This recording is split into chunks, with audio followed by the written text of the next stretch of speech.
এখন আমি আমার শ্বশুর বাড়িতে অবস্থান করছি এবং সবাইকে নিয়ে আমার শাশুড়ি, জায়ের বাচ্চারা এবং আমার বাচ্চাদের নিয়ে আলহামদুলিল্লাহ খুব সুখে আছি, খুব আনন্দে আমাদের সময় কাটছে। তো মেয়ের দাঁত উঠেছে, সবগুলো দাঁত এখনও ওঠে নাই, তবে মিশারি যখন ব্রাশ করে সেটা দেখে সেও ব্রাশ করতে চায়। তো তাকে ছোট দেখে একটা ব্রাশ এনে দিয়েছি এবং এখন চেষ্টা করছি তাকে ব্রাশ করানোর, দেখি সে কেমন করে। তো একটু পেস্ট নিয়েছি ব্রাশের মধ্যে, তবে পেস্টটা কিন্তু খুবই ঝাল, বড়দেরই ঝাল লাগে, বাচ্চাদের তো আরও ঝাল লাগবে। আসলে প্রথম অবস্থায় আমি বুঝতে পারিনি যে টুথপেস্টটা ওর মুখে অনেক ঝাল লাগবে, তারপরেও চেষ্টা করছি যে একটু অভ্যাস করাই, অভ্যাস করলেই কিন্তু প্রতিদিন ব্রাশ করবে। যদিও তার এখনও ব্রাশ করার সময় হয় নাই, মেয়ে ভাত খায় না, শুধু দুধ খায়। আরও মনে হয় 6 মাস 7 মাস গেলে ব্রাশ করালে ঠিক হবে। তারপর আমি অভ্যাস করানোর চেষ্টা করছি, যেহেতু মেয়ে মিশারির ব্রাশ দেখে খুবই এক্সাইটেড হয়।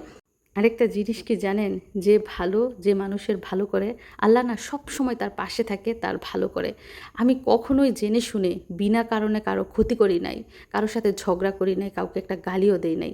এখন আমি ভিডিওতে অনেক রাগ প্রকাশ করি, কারণ কি? কারণ আপনাদের কারণে। আপনারা হচ্ছেন সব নষ্টের মূলে। আরেকজনের ফ্যামিলি নিয়ে কেন আপনাদের মাথা ঘামাতে হবে? আপনাদের নিজের ফ্যামিলি নিয়ে কন্টেন্ট বানান না।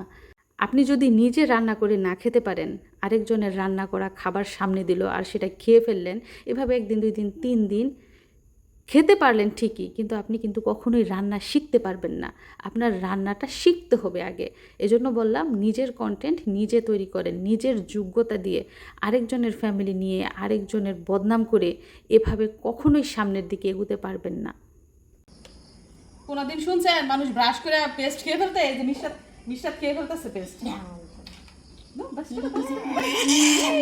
তোমার দাঁতগুলো দেখাও সবাইকে, তোমার কয়টা দাঁত উঠছে দেখাও। দেখো মিশারি, তুমি করো ব্রাশ, তোমার দাঁত ব্রাশ করো আগে, দেখাও।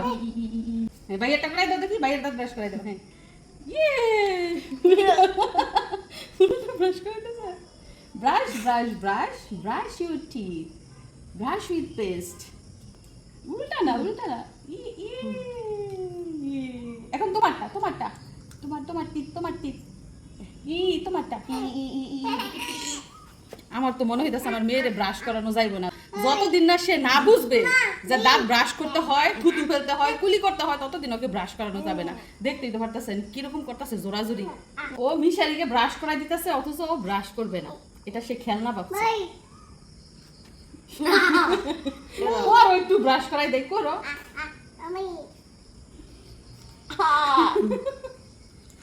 কত যে কামিলি। আমাকে একটু ব্রাশ করাই দাও মাম্মা, আমাকে একটু ব্রাশ করাই দাও।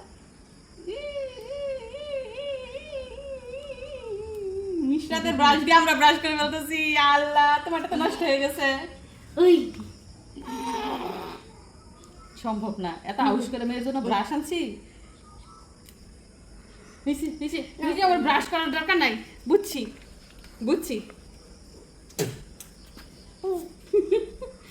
দামি দাঁত ব্রাশ করতে হয় না। তোমার টিথগুলো দেখাও সবাইকে, করে তোমার টিথ। এই যে দেখেন মিশাতেল যে তোমার টিথ আছে, দেখেন এই টিথে ব্রাশ করতে হয় না।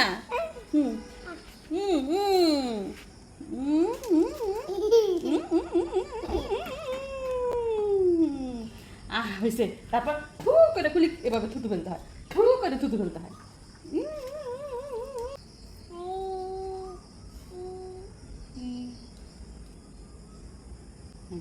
আবার ভাইয়াটা মানে অভ্যাস করতে হবে, 2 দিন দেখাই দিলে পরে মনে হয় পারবে। এখন কি সকালকার দাঁত মা ব্রাশ করো, নাকি সন্ধ্যার, না রাতের, না দুপুরের ব্রাশ? কি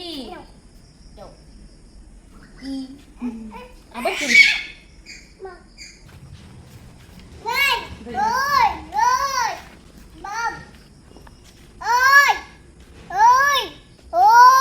দেখছেন মশাই কামড়ায় ফুলাই ফেলতেছে।